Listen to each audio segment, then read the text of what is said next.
Aquí llega gente despierta que despierta a otra gente.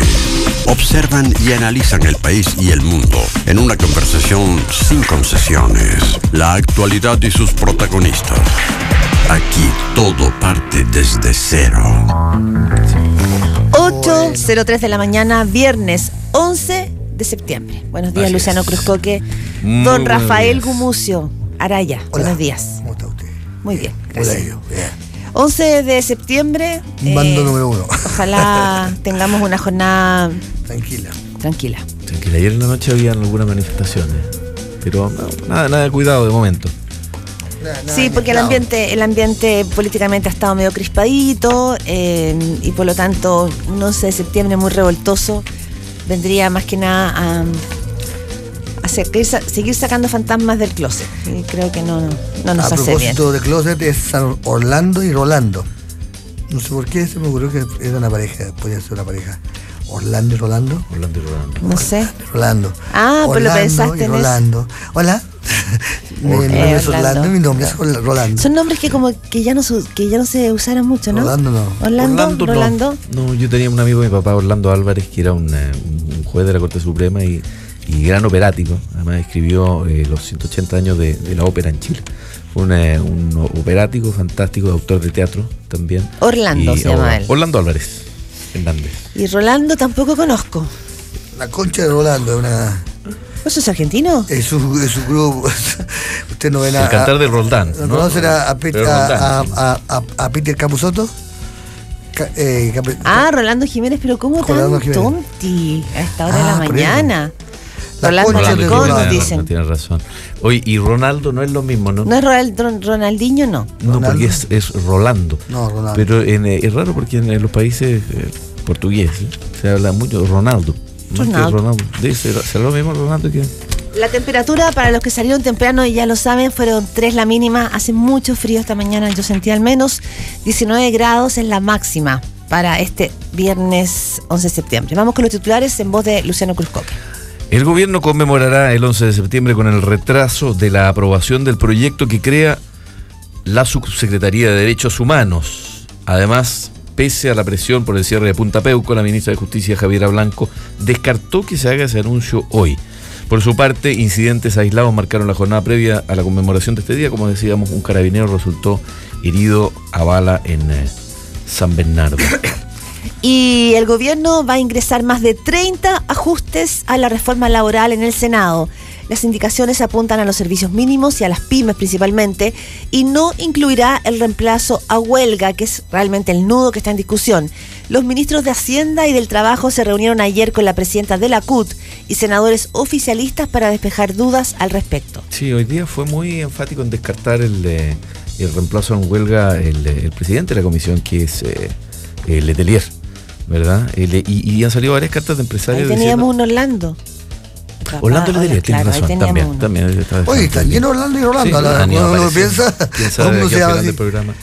¿Cuánto vale? Y decían estos empresarios que escribían que en realidad el reemplazo en huelga con trabajadores internos no tiene mucho sentido, porque primero los trabajadores no van a querer reemplazar para poner en jaque la huelga que tengan eventualmente sus compañeros. Lo que habría que establecer bien es cuáles son los servicios mínimos que le permitan a la empresa seguir funcionando para, qué sé yo, no caer en ese total de operaciones o en la quiebra, etcétera. Pero póngase de acuerdo, si no habían dicho que era el tema más importante. Es el tema más importante. ¿Cuál? El reemplazo a huelga. Claro, el reemplazo en huelga, pero no el reemplazo con trabajadores internos. Que no, aparentemente puede no tener ningún sentido. También era nudo, porque tiene que ver con lo mismo. El reemplazo a huelga era, si esto podía ser, algunos dicen que no por ningún motivo, porque entonces si no las huelgas no sirven para nada, son broma. Entonces otros que opinaban que bueno, entonces no lo hagamos con reemplazos externos, pero hagámoslo con internos. Pero es parte del mismo nudo. Sí, bueno, parece que hay que establecer mejor los mínimos. Luego de que te toca a ti. Luego de que la Comisión de Educación despachara el proyecto de carrera docente, los profesores pidieron que el gobierno financie un bono. Esta es la cosa más insólita que yo he leído mucho tiempo. Y financie un bono de retiro que aprobaron los diputados.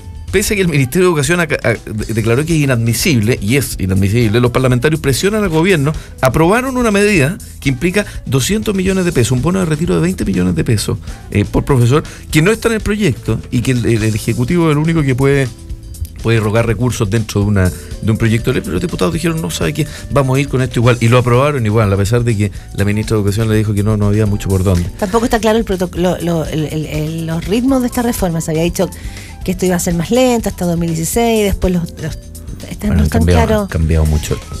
Hay lo importante, creo yo, sí, lo importante creo yo es que se entienda en qué va la reforma educacional, en qué pasos, que la ciudadanía entienda cuáles son los beneficios para ella, por qué es buena la reforma, porque insistió mucho y el término es re feo, pero esto es como comprar un pollo trozado y nunca, ¿me entiendes? Nunca había el pollo completo. Claro.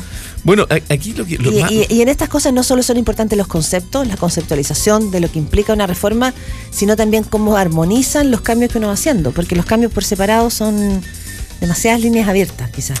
Bueno, hay que ver cómo funciona. En todo caso, respecto a los bonos, yo creo que es bueno incentivar a aquellos profesores que quieren acogerse a un plan de retiro, sí, incentivarlos a través de un bono. Lo que no puede ocurrir es que la Cámara, por su cuenta y sin consulta al Ejecutivo, apruebe un bono que significa recursos públicos, que no puede constitucionalmente hacerlo. Entonces, ¿no se puede? No se puede. Solamente cada vez que se asocian recursos a un proyecto de ley, se tiene que hacer a través del Ejecutivo. Los diputados lo que pueden hacer es presionar de alguna forma al Ejecutivo para que ponga esos recursos, pero no pueden aprobar recursos por sí mismos, ¿verdad? Imagínate lo que sucedería si los diputados estuvieran aprobando recursos por sí mismos. Se produciría, creo, un caos general Vamos con más temas. En su declaración por el caso Soquimich, el 4 de agosto ante el fiscal Carmen Gloria Segura, ex asesora del ministro de Hacienda Alberto Arenas, relató las gestiones de Rodrigo Peñailillo para saber los alcances sobre las querellas que llevaba adelante el Servicio de Impuestos Internos. Andrea Palma, que era la jefa de gabinete de Arenas, aseguró que se reunió con los exministros Arena y Peñailillo para informarle de las acciones del Servicio de Impuestos Internos en los casos Pente y Soquimich.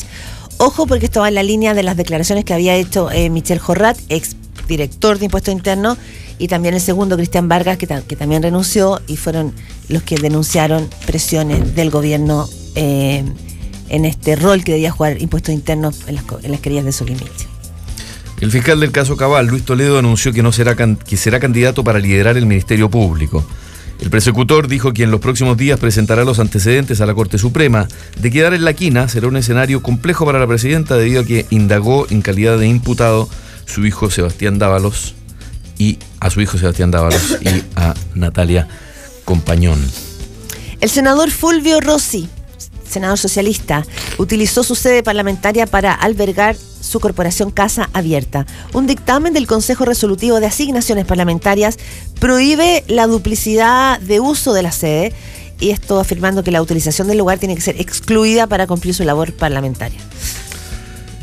Sí, el diputado Hugo Gutiérrez además anunció que va a remitir los antecedentes a la ¿Por qué Hugo Gutiérrez le tiene tanta ira a Porque quiere ser senador, pues. Es diputado por la misma, dentro de la misma circunscripción, ¿verdad? Entonces Hugo Gutiérrez quiere ser senador hace rato, le viene pegando las canillas a Fulvio, que yo creo que Rossi lo que se ha expuesto imprudentemente también a este tipo de cosas, porque está claro hace tiempo, ya desde la época en que se usaban las sedes parlamentarias, ¿te acuerdas del caso en su momento de Maximiano Razo y del caso de Bianchi, ¿verdad? El problema con las asignaciones y con la utilización o con el arriendo apariente en su momento, con el arriendo apariente o con las corporaciones que crean los propios parlamentarios para poder hacer algo, es algo que está expresamente prohibido. Y bueno, y Hugo Gutiérrez aprovecha su momento porque... Pero en Iquique nada está prohibido. Está todo permitido. Todo sucede en Iquique. Vamos con noticias internacionales. El régimen del presidente de Venezuela, Nicolás Maduro, condenó a Leopoldo López, el gran opositor que tiene, y el único, casi, Nicolás Maduro. Como el único tiene muchísimo. No, sí, pero quiero decir, a nivel de liderazgos, tiene una oposición, pero... También la diputada Corina, amiga nuestra. Capriles. Sí. Son los Leopoldo tres más López lo condenaron a 13 años, 9 meses y 7 días de cárcel. La jueza Susana Barreiros sentenció al líder venezolano por los incidentes en las protestas antigubernamentales de febrero del 2014.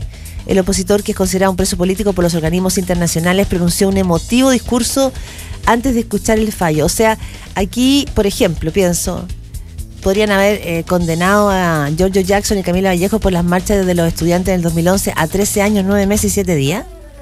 O a la presidenta de la CUT por las marchas de la CUT, si se hubiese producido algún desmán, en su momento se produjo.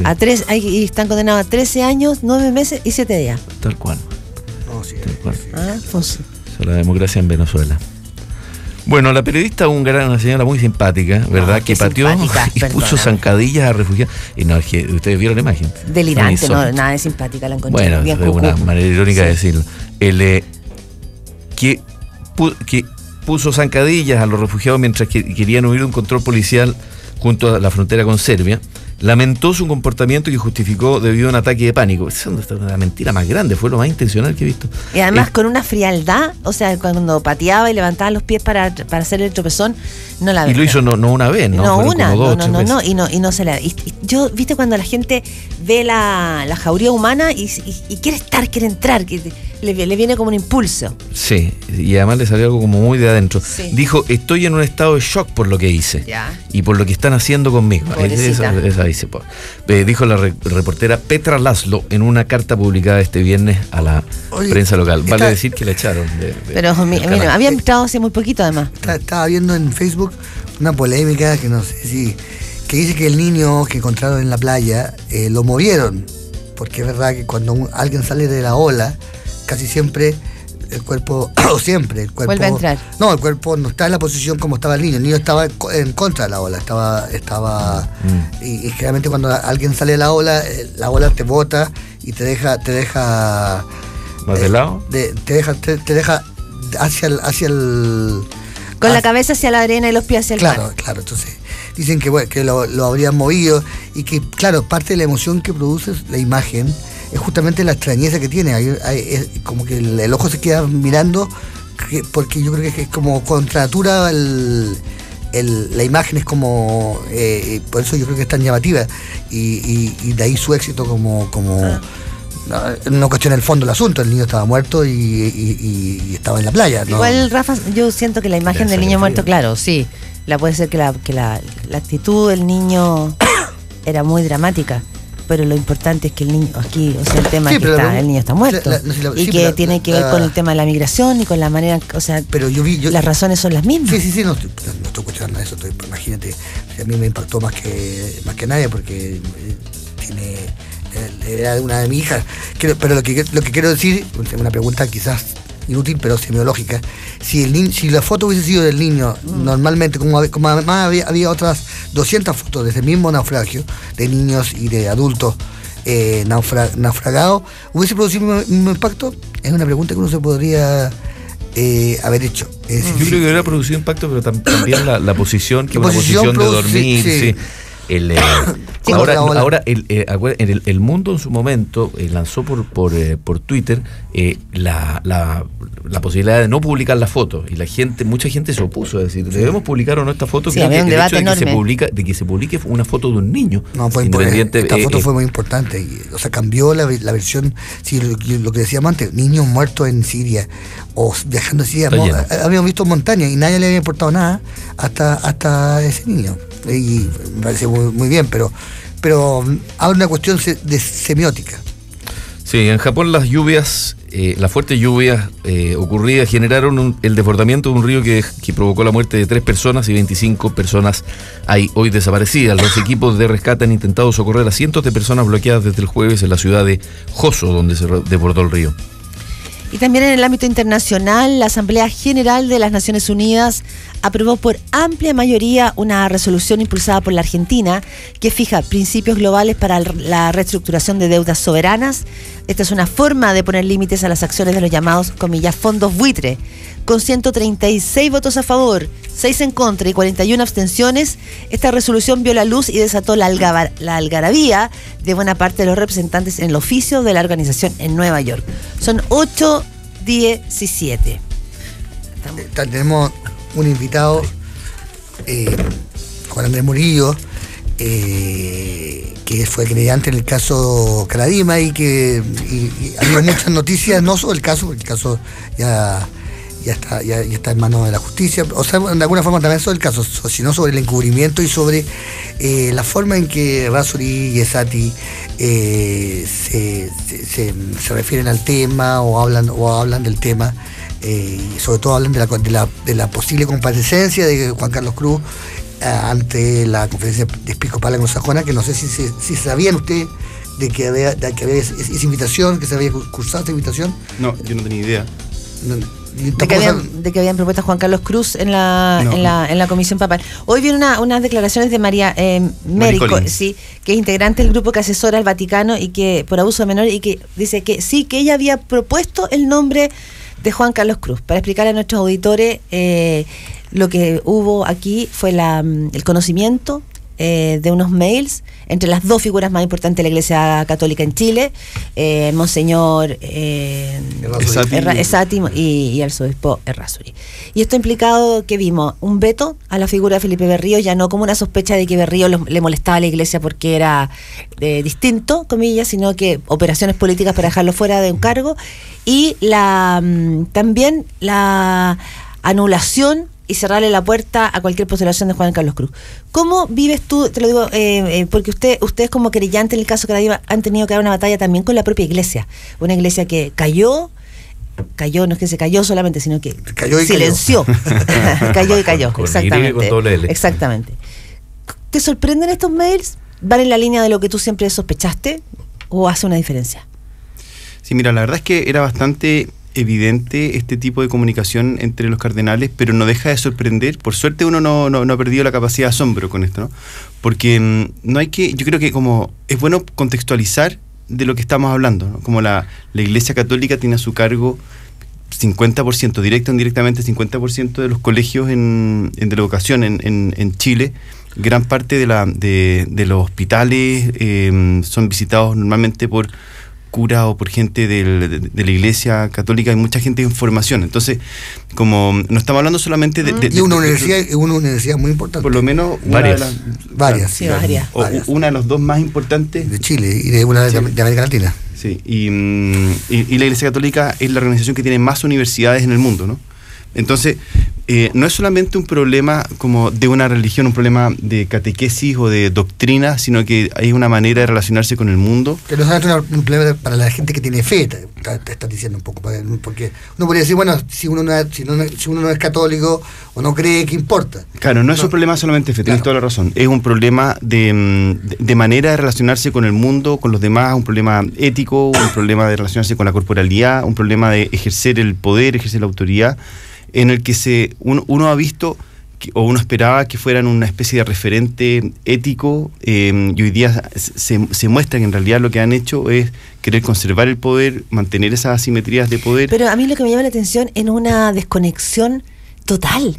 Una desconexión total con una ciudadanía. Primero ponen al obispo, a un hombre cercano a Caradima, con lo que implicó este caso, lo que abrió en la discusión nacional.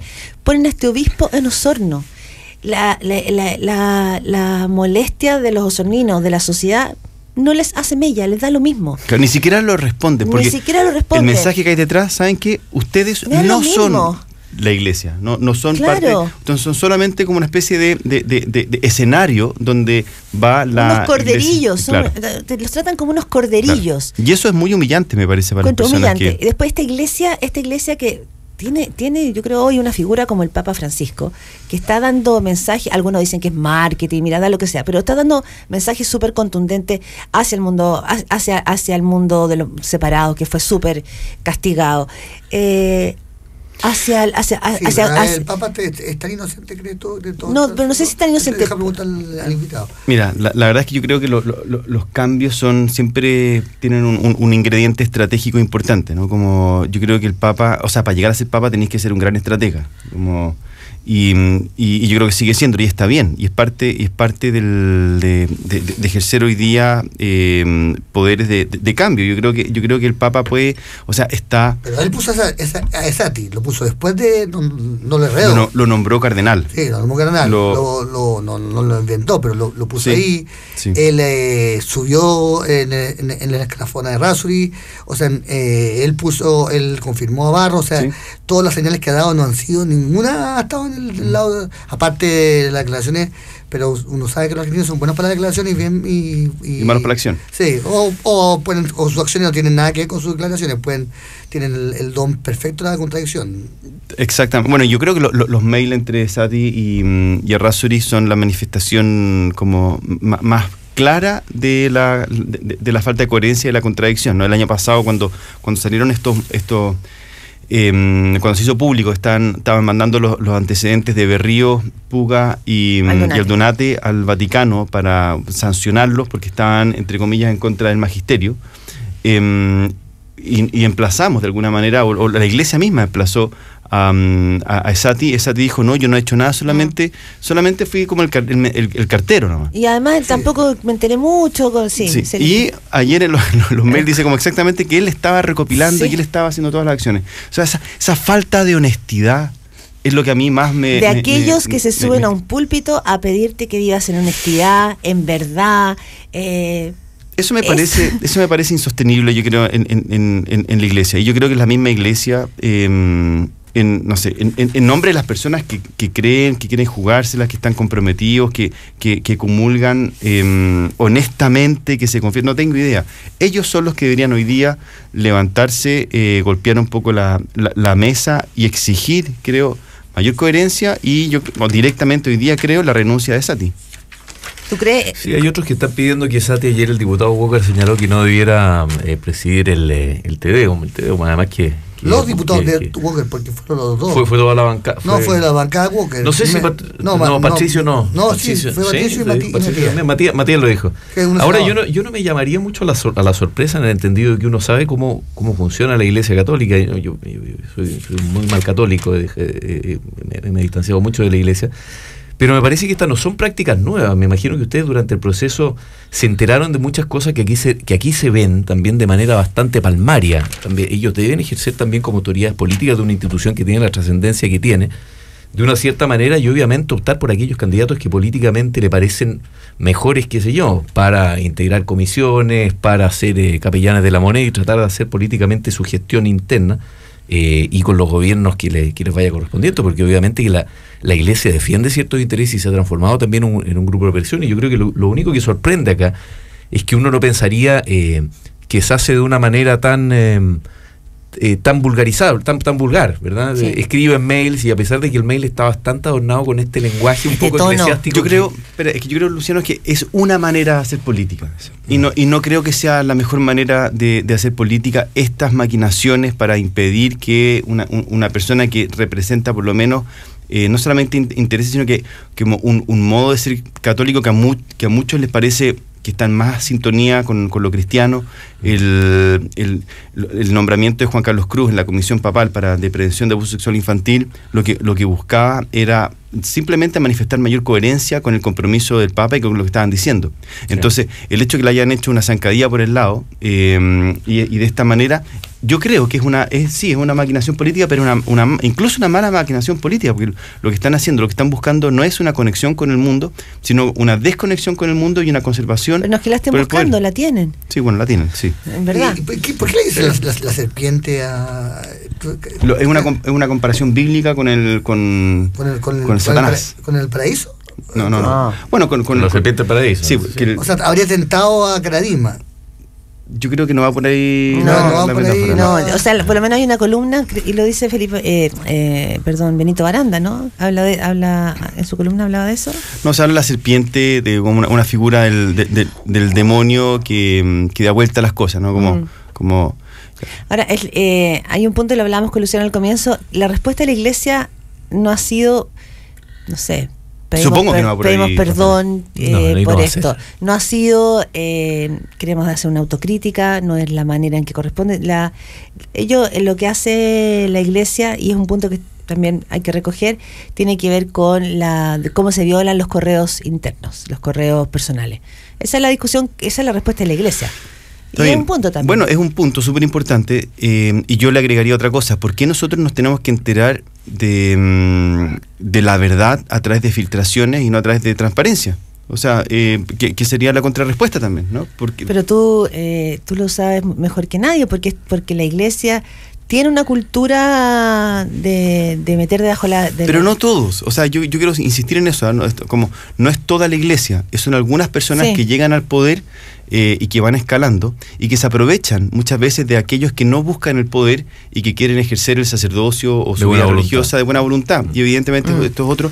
Porque una persona que quiere ejercer yo creo que lo que dijo Felipe Berrío es bastante como evidente para todos los que alguna vez pensamos en ser curas también, ¿no? Como que si me hubieras dicho como te vaya a volver cardenal y vaya a ir al Vaticano, te prefiero seguir otro tipo de camino, ¿no? Como, o incluso capellán de la moneda, como con toda esta cosa protocolar en el que no puedes vivir. Me habría encantado ser cardenal. ¿Ah? Lo habría hecho increíble. ¿Como cardenal? ¿A quién? A mí me ser cardenal. Bueno, claro, que a ti te gusta esa cosa, la pompa. Entretenido. Si te gustan las cosas como el zapatito rojo, efectivamente, para llegar a ser cardenal hay que emprender un camino político para ser cardenal. O sea, es bastante más difícil que un cura que está metido en una población llegue a ser cardenal que uno que está metido en los salones. Para ser obispo tenéis que estar en los lugares correctos, en los momentos correctos, ante las personas correctas y decir las cosas correctas, evidentemente. Porque llegáis a ser honesto. José Andrés Murillo, tú hace 2 días dijiste el cardenal Errázuriz debiera dar un paso al lado. ¿Se estila la renuncia? Bueno, uno podrá decir, si renuncia un papa, pero... haríamos historia, pero no creo que lamentablemente no creo que suceda. Pero hay tiempos de cambio, ¿no? O sea, yo creo que estos tiempos son de cambio. O sea, era imposible. Antiguamente se sabían estas cosas 300 años después, gracias a un historiador que desempolvaba un libro que encontraba debajo de un... de unas tablas del suelo. Claro, hoy día, sin embargo, un año después se están sabiendo estos mails y no sabemos si van a salir otras cosas, porque ya se filtraron, tampoco no sabemos quién es el garganta profunda. José Andrés Murillo, decía Juan Pablo Hermosilla, abogado, ustedes, querellante en el caso Caradima, que estos mails podrían servir de prueba, algo así leíamos ayer y comentábamos.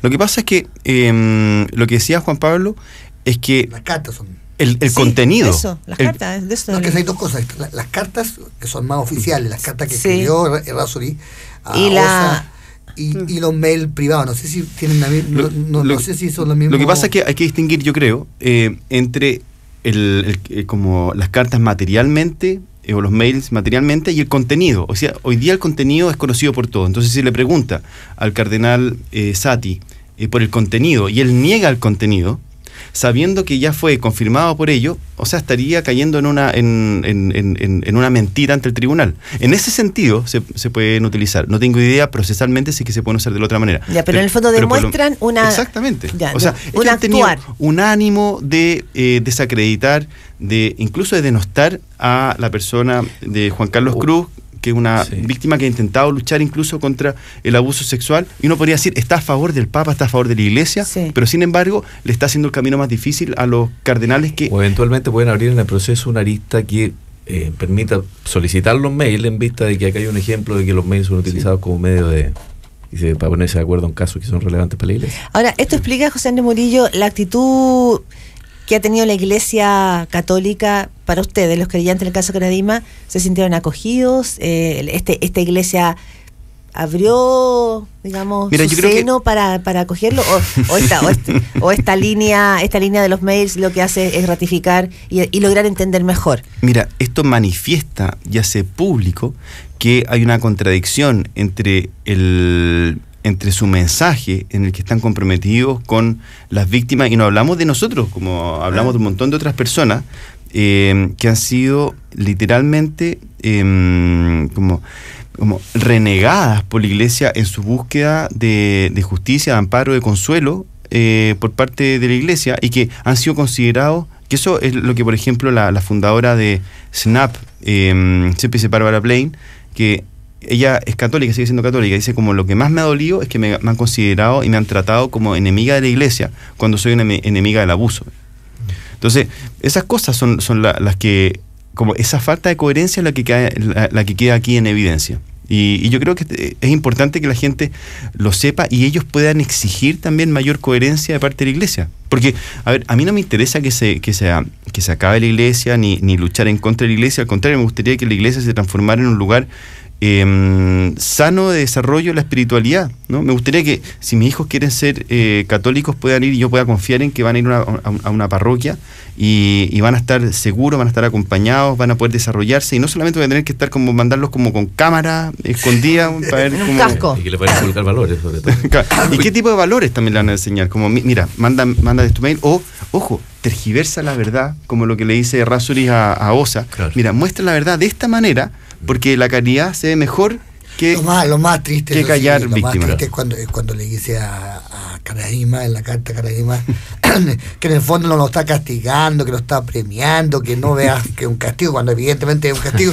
Pero sería súper interesante demuestra tampoco que no era muy astuto. Pero literalmente son floridos los mails, son pero como que lo trataba Karadima como un poco como un tontito, porque le decía como le hacía un engaño tan evidente que cualquier persona con dos dedos frente se habría sentido muy ofendido por no, si no hay ningún castigo, te vamos a mandar a otro lugar, un lugar bien bonito, con más florecita y van a llegar unos tipos de blanco. Pero sería bien interesante saber en qué están todos estos sacerdotes que han sido, digamos, marginados de las filas de la iglesia, porque todos se han ido como en retiro, en castigo, y probablemente no estén tan malas. La otra vez veía una imagen en la televisión de que la señora de un gran empresario había ido a visitar a Karadima con su auto, con chofer. Sí, Pilar Capdevila. Exactamente. Entonces sería muy interesante ver en qué están todos estos sacerdotes que han sido marginados por abuso. Hay que ver cómo está O'Reilly, ¿no? Exactamente. Que ha sido condenado por la justicia chilena y que hemos intentado saber cuál es el pronunciamiento de la Iglesia y no hay ningún pronunciamiento de la Iglesia. Las cosas de las que se la acusa y por las cuales ha sido condenado son gravísimas, ¿no? Y sigue él vistiendo su traje negro de negro impecable, con unas colleras como... ¿Clergyman se llama? ¿No, cómo se llama? Clergy. Como Clergyman, no tengo idea. Clergy, el cuellito. Sí. Pero bueno, aquí yo creo que hay un llamado... Me gustan los curas que usan bototo. Los curas que usan bototo. ¿Ah? ¿Te gustan los curas con bototo? Sí. Los que hablan, los que hablan de que... Ya, los que están con los pies en la tierra. Están con los pies en la tierra. Gracias.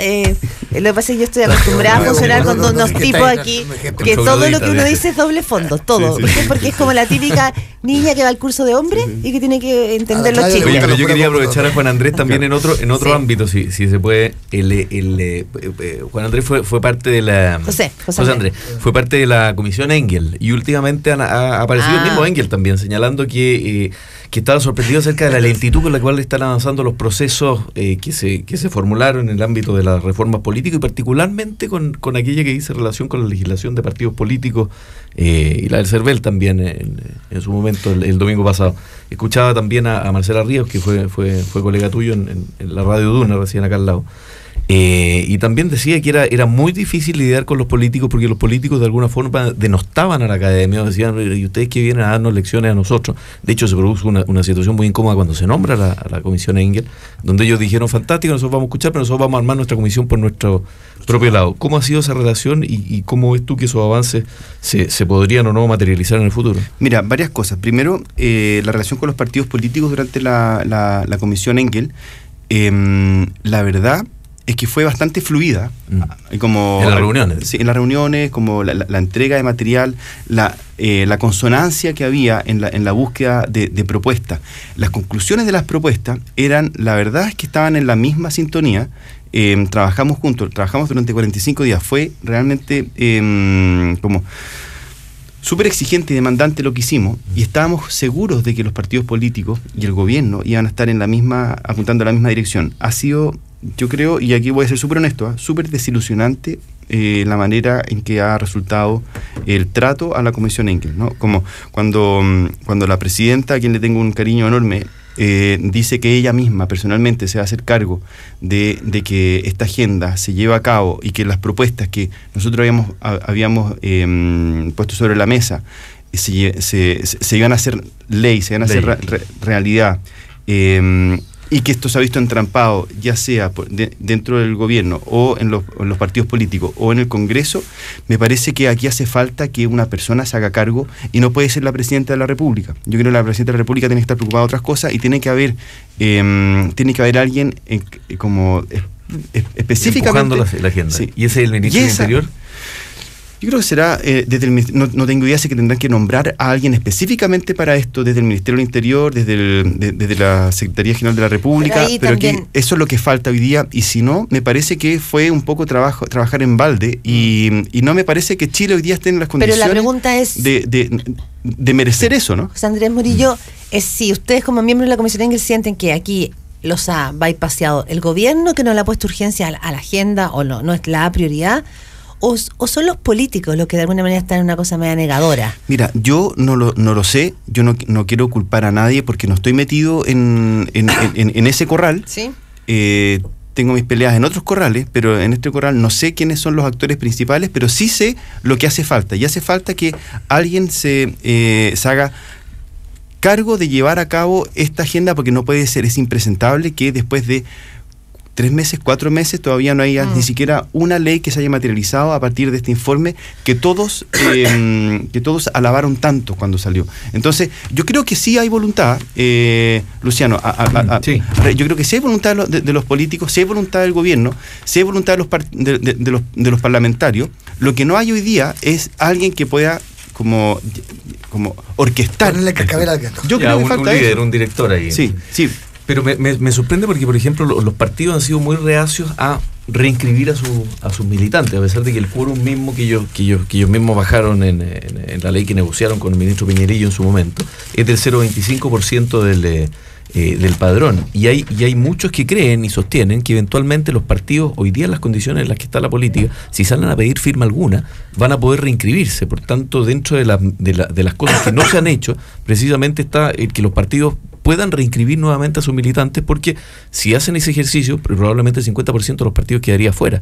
Entonces sorprende que algo que se hizo precisamente para dar señales a la ciudadanía tiene que ver un poco con el tema que estábamos conversando antes. Las cosas en Chile adquieren una cierta forma, ¿verdad? Pero cuando vamos a los temas de fondo, finalmente este es el gato pardo, que cambie todo para que no termine cambiando nada. Y yo temo que con la Comisión Engel, que me parece de las cosas más oportunas y más certeras que ha hecho este gobierno en particular, porque habla de una regeneración de las confianzas de maneras casi totales en la relación entre autoridad y ciudadanía, corremos el riesgo de quedar un poco en una especie de marasmo en donde algunas cosas lograron hacerse y otras no, pero no se ve una voluntad política de empujarla hacia adelante con fuerza. ¿Ah? Eso se llama realismo sin renuncia. Realismo sin renuncia, puede Acuérdate que Felipe Cast en algún momento dijo la Comisión Engel debería ser vinculante, ¿no? Como las propuestas.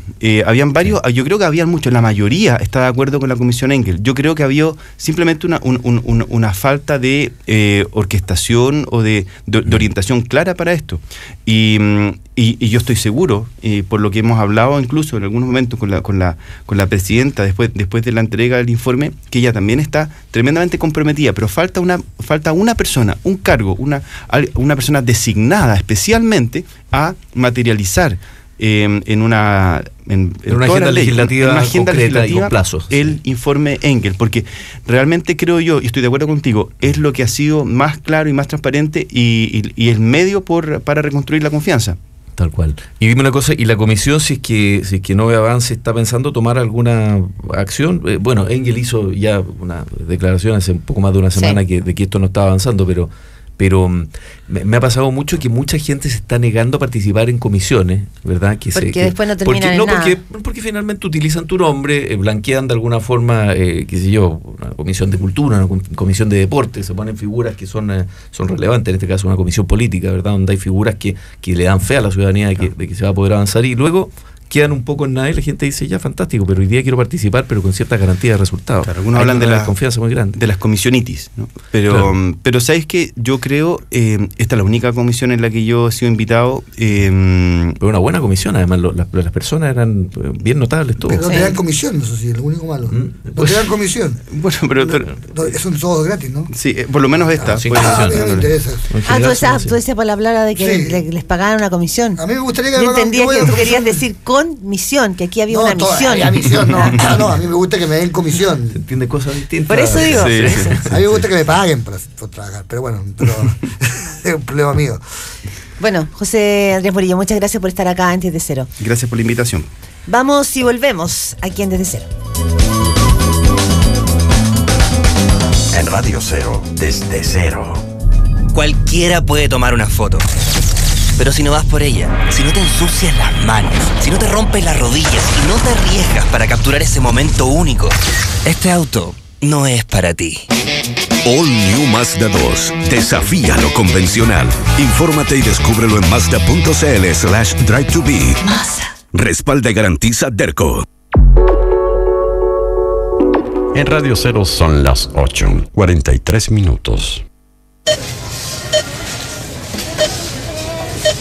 Son 34.990. ¿Paga en efectivo o con tarjeta? Con tarjeta, en 12 cuotas.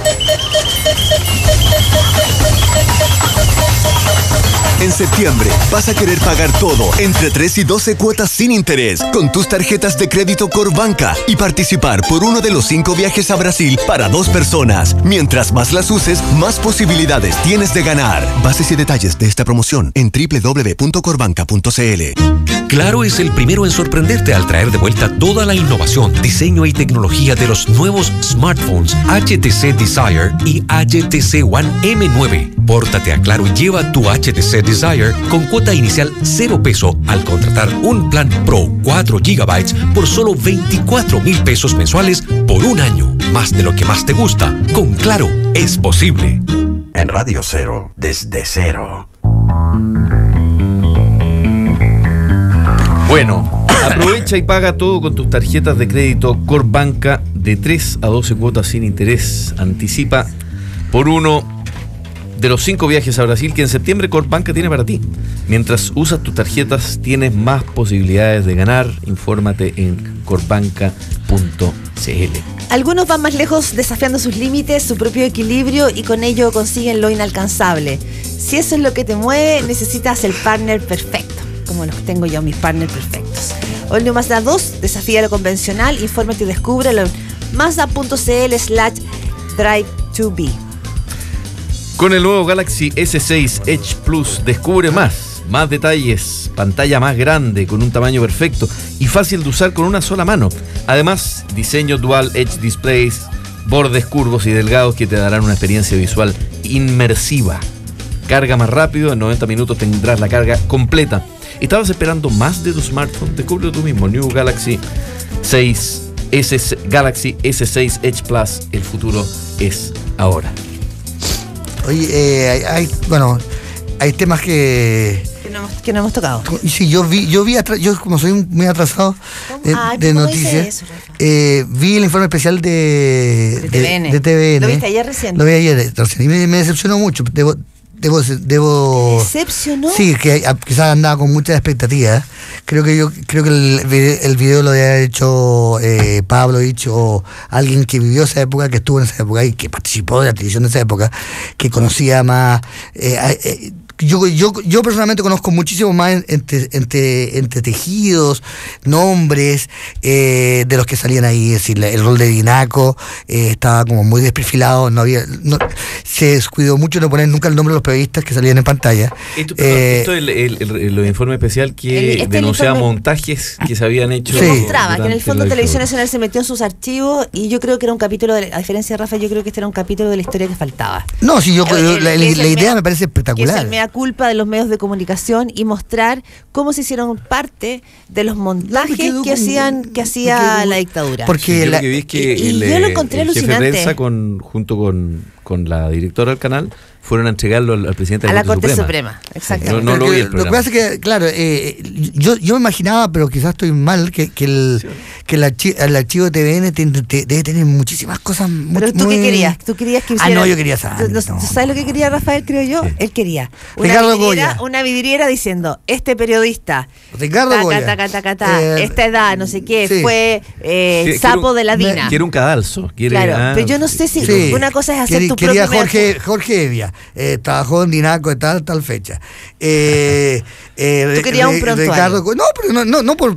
El único que quedaba muy perjudicado ahí era Ronald Lamasza, porque el único que la gente reconoce, que hablaba ahí largamente, no ponían su nombre, pero quedó como que Ronald Lamasza era el gran hombre de la dictadura, ¿no? Y yo sabía que no fue así. ¿Dónde quedó que queda como el gran informe? Sí, el informe sale como de Lamasza como el pero principal... ¿Pero de la Maza no era demócrata cristiano? Sí, pero y participó en uno de estos montajes, que era la entrevista a los miristas, pero no quedaba como muy protagonista. En cambio había otros que, como la gente no recuerda su nombre, salía mucho también Ricardo Colla, pero nadie se acuerda su nombre, era importante refrescar, no salían, no sé. Yo creo que la importancia de ese reportaje, más que ponerlo en persona, era dar cuenta del rol que jugaron los medios de comunicación durante la dictadura y que permitieron que la amplificación respecto a la dictadura pudiera ser un montaje no solo en la televisión. Y tengo otro punto sobre este mismo, que siento que cuando se trata de delincuencia y cuando se trata de los pobres, es la misma televisión, el mismo lenguaje, la misma gramática, la misma manera de hacer televisión, que ya el reporteo político no se hace como se hacía en esa época, es mucho más amplio y mucho más abierto, pero cuando se trata de algunos temas sigue la misma gramática.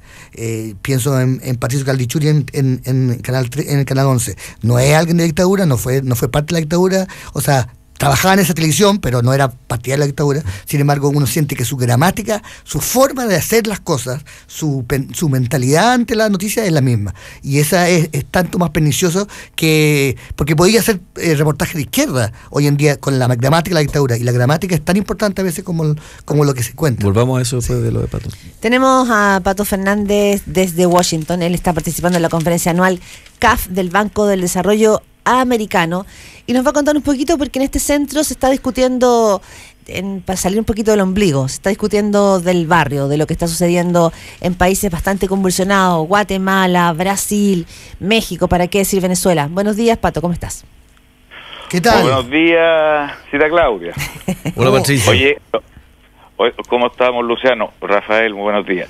Oye, un comentario a propósito, además de salir del barrio y del 11 de septiembre. A mí no sé lo que les pasa a ustedes, pero por día que pasa en mi vida me impresiona más el Chile en que crecí, en mi infancia, porque se va desnormalizando la dictadura y uno se da cuenta que vivió en una cosa muy impresionante. O sea, en donde no se podía salir, donde solo podíamos salir hasta cierta hora, donde existían detenidos desaparecidos, tortura, etcétera, todas cosas que no son fácilmente comparables con cualquier dictadura, dicho sea de paso. Igual salidas, es un tema que ha rondado mucho últimamente. Esto de todas las dictaduras son condenables, eso es totalmente verdad, y eso es un lugar común que nadie que crea en la democracia no está llamado a escribir, pero no son todas igualmente crueles, ni son todas igualmente oscuras, y la nuestra fue muy oscura. Basta ir a darse una vuelta hoy día al Museo de la Memoria para acordarse.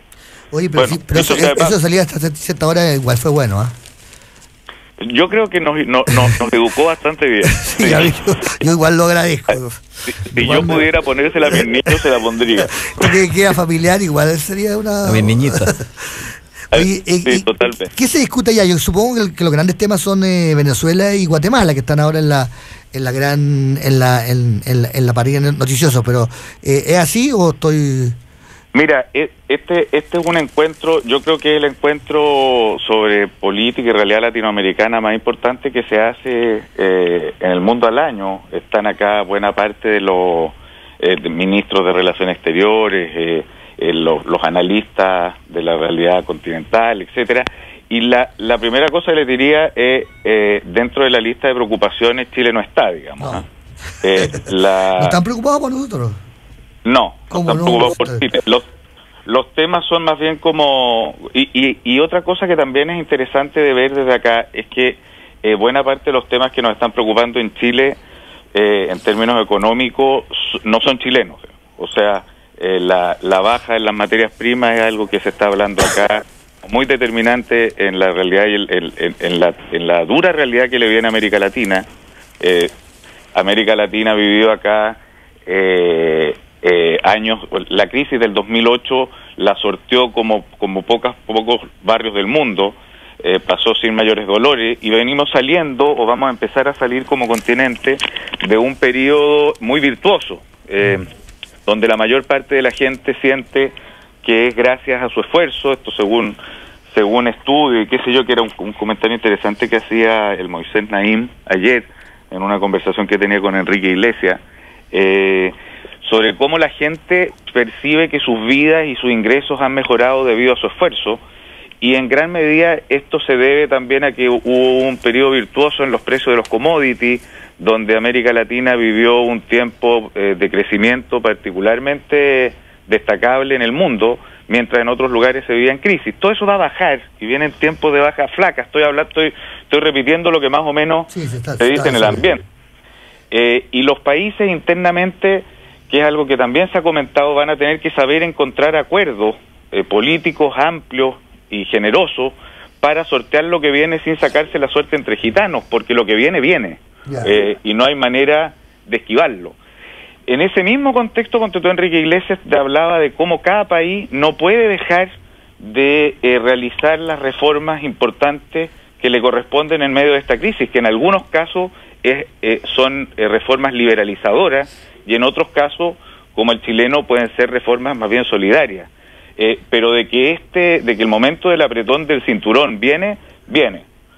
¿Cuáles son los temas que están ahora arriba de la pelota en América Latina? Pato, perdona, vienen, cuando se habla de que vienen estos remesones económicos, ya los vemos, digamos, ya están.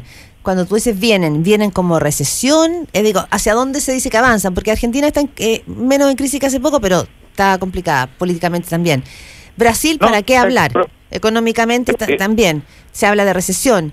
¿Qué es lo que se dice ahí? ¿Que esto va a empeorar? Todavía no lo estamos viendo. No, si todavía no lo vemos como viene de verdad. Ya. ¿Viene peor?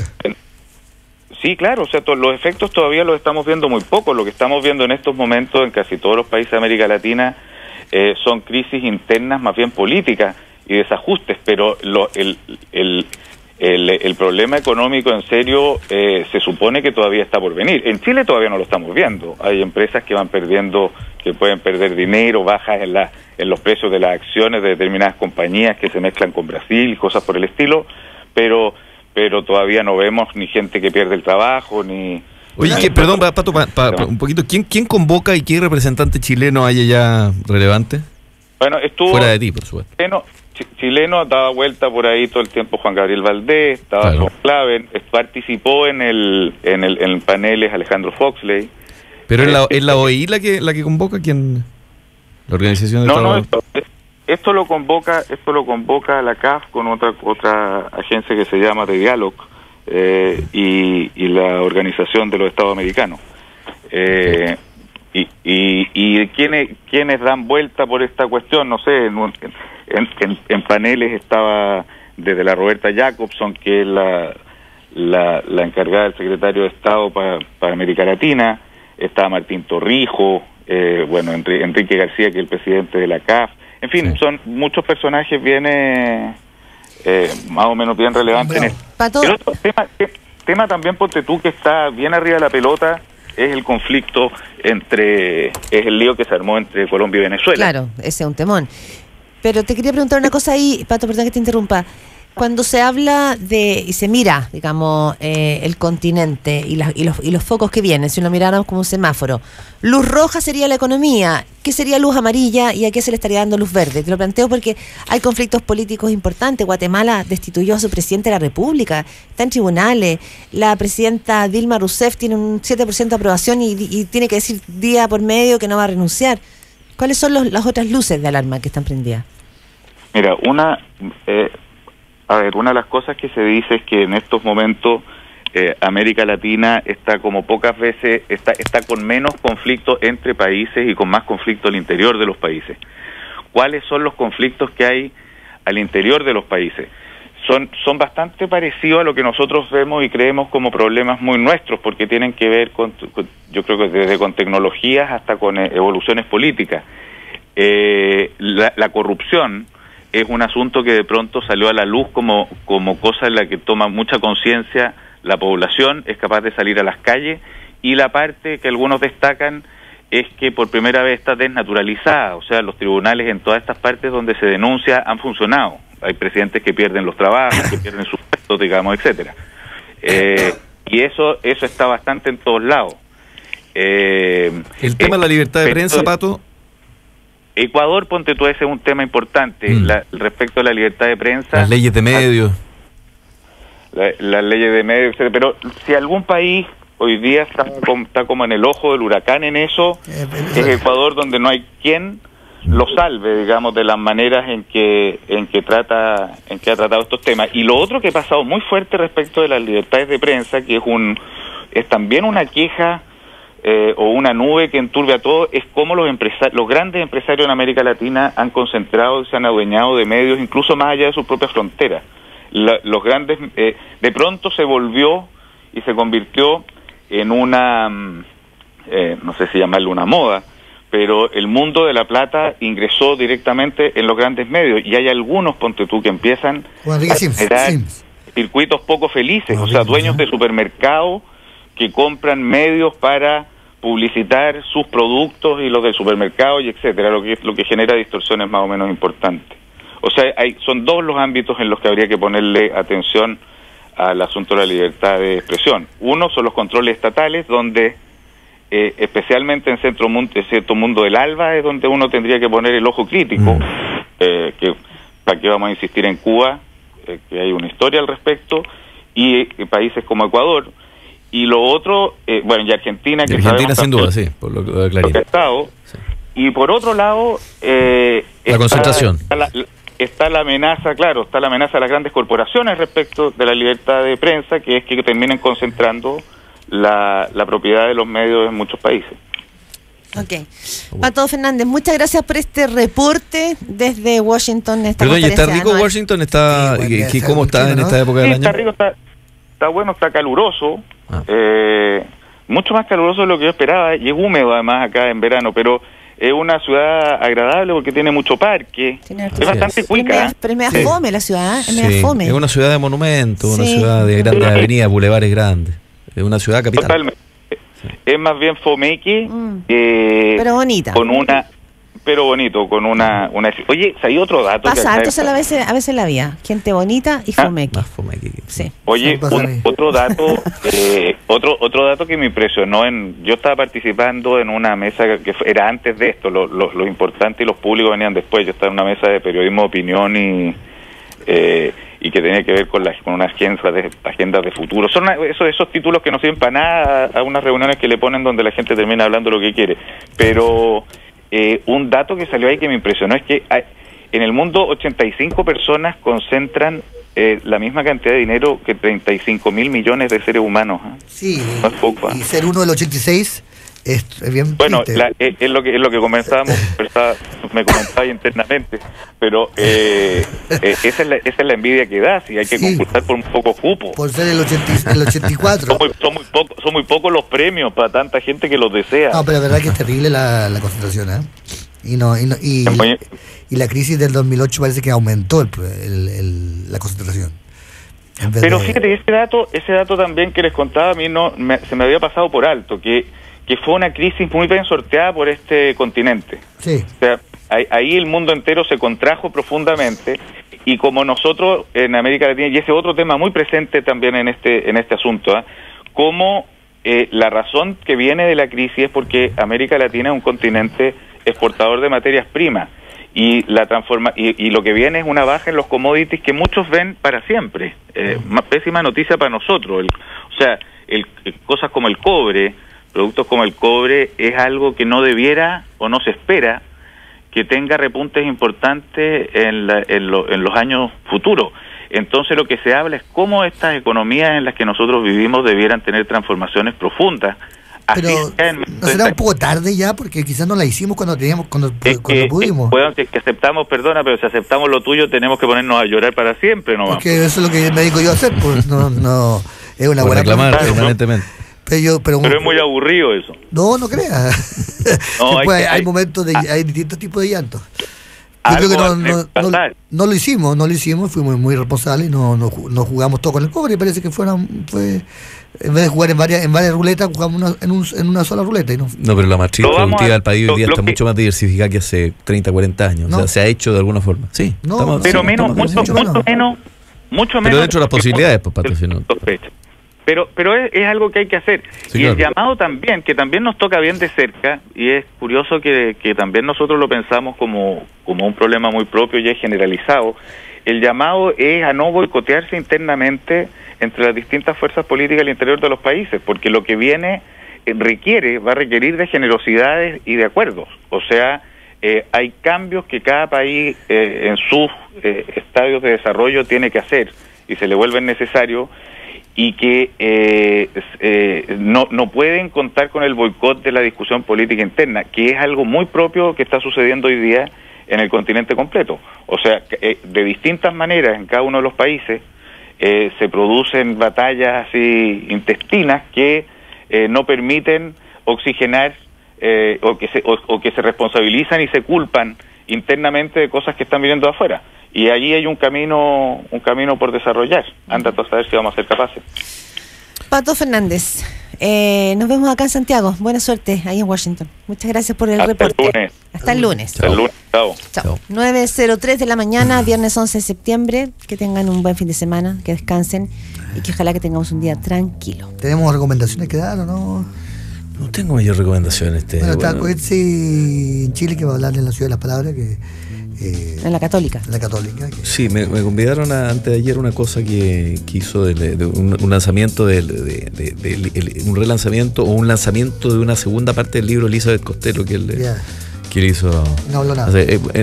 Coetze es fantástico, él es un estupendo autor para los que no lo han leído, y nada, está en Chile, va a estar efectivamente en la Ciudad de las Palabras. Es medio tímido, no le gusta la entrevista, vino notablemente hace un par de años con Paul Auster también. Una cosa que fue bien entretenida de ver. Pero tiene algo bonito, o sea, pero que muchos autores tienen respecto a la entrevista. Él dice que la entrevista tiene dos variables. Una, esta tendencia como de estar, de que sería como un interrogatorio de un juez ficticio. Sí. Y claro. Pero que sería como más amable, que hay un cierto cinismo, pero que es un interrogatorio. Y segundo, que hay en el fondo más bien un interés como medio psicoterapéutico. Entonces en ninguno de los casos él se siente cómodo. No. Tiene para los que se quieren iniciar en Coetze, hay un libro de él que es fantástico, que se llama Desgracia, que es muy bueno. Y hay otros que son los libros de infancia, juventud, y el otro no me acuerdo cómo se llama, que también es muy... Y a mí me ayuda mucho porque se parece mucho a Chile esto de Sudáfrica, porque aquí no son negros, pero... Es una suerte de apartheid. Sí, hay una apartheid muy fuerte.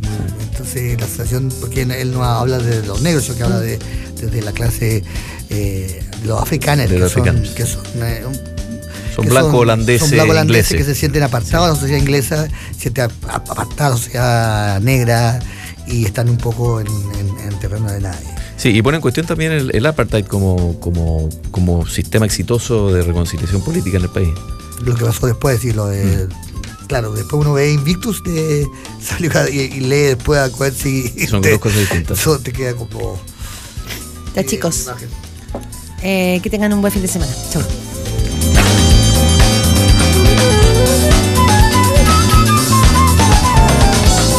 Desde Cero fue presentado por All New Mazda 2. Desafía lo convencional. Corbanca, un banco que se mueve contigo.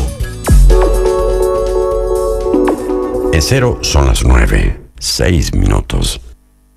Brindo con anticucho y antiparra en esta fiesta 10 de Ollera. Por la única pica que la chunta. Bien a la primera, pues.